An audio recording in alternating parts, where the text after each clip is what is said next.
Good morning students. आज हम quick revision कर रहे हैं ग्रामर की। तो सबसे पहले मैं टॉपिक करा रही हूँ अलंकार।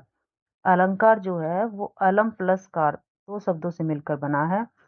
अलम का अर्थ होता है जैसे आभूषण या सजावट, ठीक है।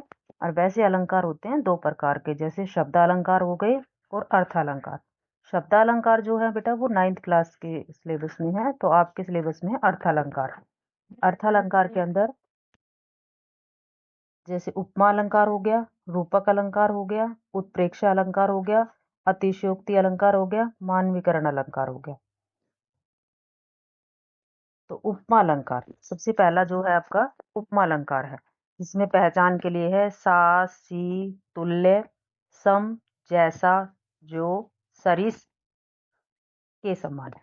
तो ये शब्द जब आपको उस उदाहरण के अंदर मिले, जैसे आपको वहां पे कुछ पंक्तियां दी हुई होंगी, तो आपको सबसे पहले उपमा अलंकार में ये वाचक शब्द देखने हैं, तो उसके अकॉर्डिंग आपका हो जाएगा।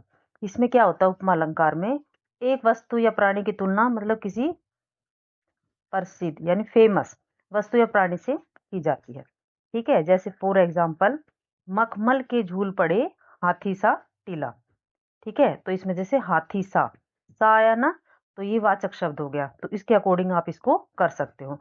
और वैसे नहीं समझ में आए तो मतलब तुलना करना, जैसे किसी से कंपेयर कर रहे तो ये चीज होती है। ऐसे ही जैसे हाय फूल सी आया ना, तो कोमल बची हुई राख की थी ढेरी, तो ये हो गया। तो इसमें भी जैसे है, क्या है आपका सी। तो इस तरह से आप जिसमें वाचक शब्द देख ले पहचान के लिए, तो आप उसमें उपमा अलंकार का प्रयोग कर सकते हैं। उसके अलावा जो है सेकंड आपका है जैसे ये उत्प्रेक्षा। उत्प्रेक्षा में भी ऐसे ही है, जैसे जहां उपमेय में उपमान की संभावना यानी कल्पना की जाती है, ठीक है। जैसे इसमें उत्प्रेक्षा में क्या होगा, कल्पना। तो कल्पना, और इसमें भी बोधक शब्द होते हैं, जैसे इसमें पहचान के लिए आपको मिल जाएंगे, जैसे मनो, मानो, मनु, मनहु, जानू, जनु, जनहु, जो, ठीक है। तो इस तरह के जो आपको बोधक शब्द मिले, तो उससे आप क्या कहते हैं, उत्प्रेक्षा अलंकार को पहचान सकते हैं। उत्प्रेक्षा अलंकार में क्या होता है, जैसे फॉर एग्जाम्पल आप देख सकते हो इसमें, उस काल मारे क्रोध के तनों का आपने उसका लगा, मानो हवा के जोर से सोता हुआ सागर जगा। जैसे इसमें आप देखो मानो, मानो कह रही हूं मैं, जैसे अभी मनो है, तो मनो कई जैसे कंफ्यूज नहीं होना है, मन और मनो में फर्क है।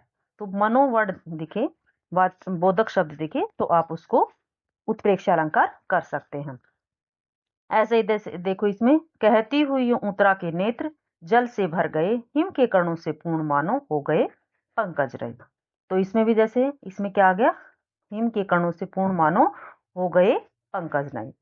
तो इस तरह से आप कर सकते हो। सोवत ओढ़े पीत पट श्याम सलोने गात मनोहू, देखो इसमें मनोहू है, तो मैंने आपको बताया था कि बोधक शब्द जो है मनोहू भी होगा। तो आप उत्प्रेक्षा अलंकार को ऐसे बेटा देके कर सकते हैं, ठीक है। उसके बाद है जैसे रूपक अलंकार। रूपक अलंकार पे इसमें क्या होता है, जहां गुण की अत्यंत समानता के कारण उपमेय उपमान का अभेद होता है। उपमा में मैंने क्या बताया, तुलना, ठीक है। सा से सी सरी जैसे ये वाचक शब्द मिलेंगे।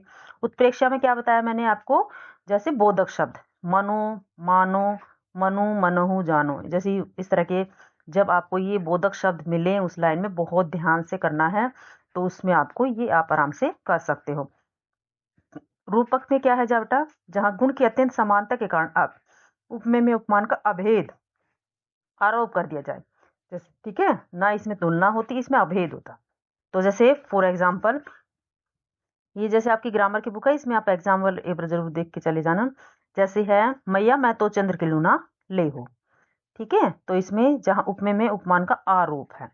चरण कमल, अरे एक है ना, थोड़ा सा इसमें वो भी देख सकते हो आप कि जैसे योजक चिन्ह का भी यूज होता है, ठीक है ना। सब में ही नहीं देख के कि भाई सब में योजक चिन्ह लगाया तो ये रूपक ही है, तो आप जैसे इसमें ऐसे भी कर सकते हो, जैसे उपमा और उत्प्रेक्षा की आपको पहचान के लिए पता है, तब भी आप इसके ऊपर जा सकते हो। फिर उसके बाद है पायो जी मैंने राम रतन धन पायो।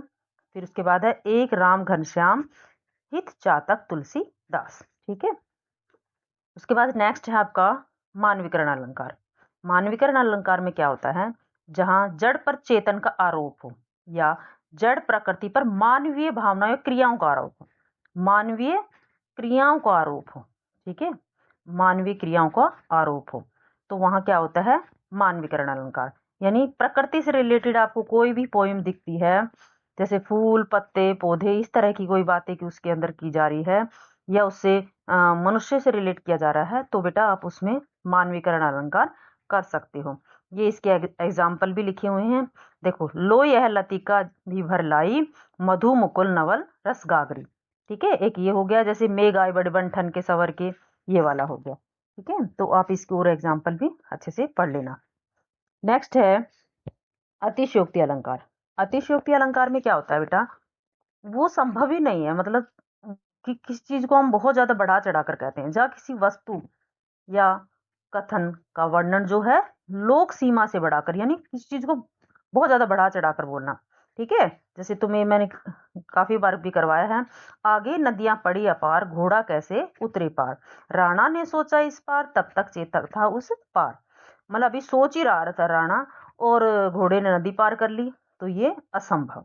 ऐसे ही जैसे ये भी काफी फेमस है, हनुमान की पूंछ में लगन न पाई आग, लंका सगरी जल गई, गए निशाचर भाग। तो इसमें भी वही चीज है कि हनुमान की पूंछ में आग भी नहीं लगी और लंका जल गई, ऐसा तो हो ही नहीं सकता, ये असंभव है। बाकी इसके और भी एग्जाम्पल दिए हुए हैं, कई बार सेम एग्जाम्पल आ जाता है, तो एक बार इसको रीड कर लेना।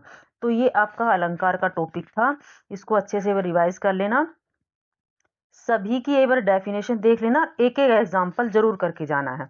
जैसे आप मैंने बताया भी रखा है, जैसे उसका उपमा का देख लो, तो उपमा में मुख चांद सा बोला ना मैंने, मुख चांद सा सुंदर है। ठीक है, उसके बाद उत्प्रेक्षा में क्या कर सकते हो, मुख मानो मानो चांद सा सुंदर है। और थर्ड, जैसे मुख चांद है, तो ये आप रूपक का कर सकते हो। और अतिशयोक्ति में बेटा ये हनुमान की पूंछ में लगन न पाई आग, लंका सगरी जल गई, गए निशाचर भाग, ये वाला कर लो। और मानवीकरण में मेघ आए बड़े बंठन के सवर के, एक बार इनको लिख के जरूर देख लेना। चलो, ओके, थैंक यू।